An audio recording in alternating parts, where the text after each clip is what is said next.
Hello, coolers. Welcome back to Viva Barca, and welcome to another interesting episode where we discuss on the latest update for FC Barcelona. We start with Pablo Gavi, as the 90 million rated Barca prodigy has become irreplaceable for club and country. We are going to discuss on that as we progress. Secondly, in this episode, talking about this report concerning Joan Laporta as former police commissioner willing to take polygraph and drug test to prove leaked information from Barcelona president. We are also going to discuss more on that. So as we get right into it in much detail, please do ensure to subscribe. Turn on the post bell notification to always stay notified whenever I post a new video. Consider liking the video and please watch it right up to the very end.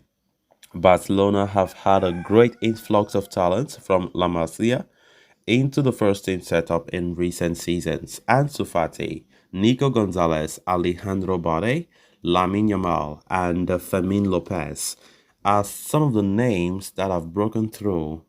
But it would be safe to say that Gavi has been the biggest success of La Masia in recent times.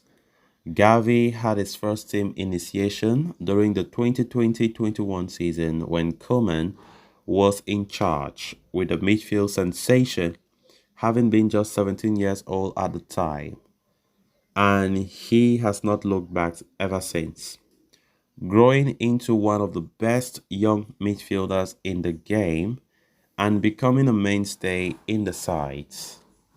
Gavi's growth in prominence has not been limited to just Barcelona, though as he has become an integral member of the Spanish national team setup since making his debut for La Roja in 2021. So much so that at just 19 years of age, Gavi has already established himself as irreplaceable for both club and country, according to Ivan San Antonio of Sport. Indeed, the La Masia graduate whose market value has already shot up to 90 million euros enjoys the complete trust of Barcelona manager Xavi Hernandez and Spain boss Luis de la Fuente, and is seen as an indispensable asset by both. Out of the 17 matches that Barca have played across all competitions this term, Gavi has featured in 15 of those, missing just 2 matches. That too only because he was suspended. Of the 15, the youngster has started 13 and played the full game on 10 occasions, indicating the faith Xavi places on him. As far as Spain are concerned, Gavi has started each of the last 6 games since sitting out against Scotland way back in March earlier this year. The 19-year-old Golden Boy winner is also producing important goals for De La Fuente side, with 2 of his 5 goals for La Roja coming in his previous 4 appearances. It is no secret that Barcelona have encountered problems in registering Gavi's new contract with La Liga and have had to resort to judiciary means to enroll him as a first-team player via a precautionary measure from the court.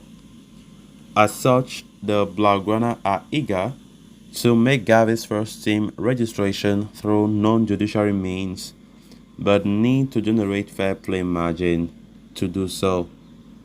There are plans to address the matter in January, although with the club also vying to register Vitor Roque, it remains to be seen if Gavi's contract registration is taken care of.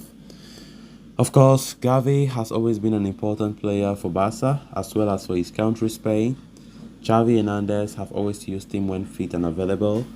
I mean, he has that different flair in midfield. Unlike many Barca players who leave La Masia, Gavi is so physically strong, and I think he brings quite a lot of positive energy in that midfield department that a lot of midfielders playing for Barca don't. He's very physical, and I think in many matches, I think he's so useful because honestly, when everybody in that middle of the park is just a little bit is always just technical and don't have that physicality, it will always have a drawback. But when Gavi is there, we see a lot that he brings to the pitch. His importance is second to none. And that is why Javi Hernandez knows that he is so important and he will continue to be so. His rise to fame has been just so incredible. When Coman brought him from La Masia, it was like a joke. Not many saw this coming. He has his other mates who left quite the same time like him from La Masia when integrated to the first team. But among all of them, we have seen that Gavi is the man who have really succeeded big time and he have cemented his place for both club and country. We saw a certain Nico Gonzalez who also came the same time with him when Coman was in charge. But Nico's career did not go further. Nico did not succeed like the way Gavi has because Nico, was loaned out to Valencia and now he has gone to Porto, you know. So he has not been that successful like Gavi. So Gavi is such a gifted player. He's such a likable player. He's a fighter. He plays for the bash. When Gavi does something, he does it with all his heart. And that is why many colours love Gavi to the fullest. Gavi is that kind of person where he can die for Barca. He can take risks for anybody just to defend his shirt. We have seen that on numerous occasions. Then on to the next story of discussion. Last month, former police commissioner Manuel Villarrejo revealed interesting information about former Barca president Sandro Rosel's imprisonment, saying that Laporta was key in his arrest, leaking information about him to the police.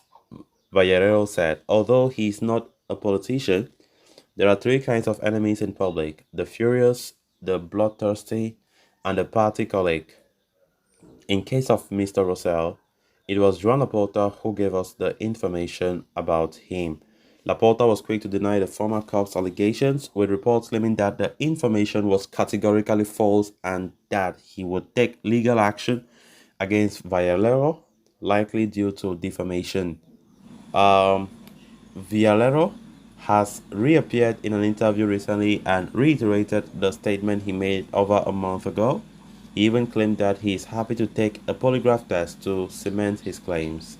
I would even be willing to do a polygraph test, he said, according to Europa Press, as relayed by Mundo Deportivo. I am looking forward to a trial where I can provide each and every bit of evidence of what I have said and what I ratified, he said.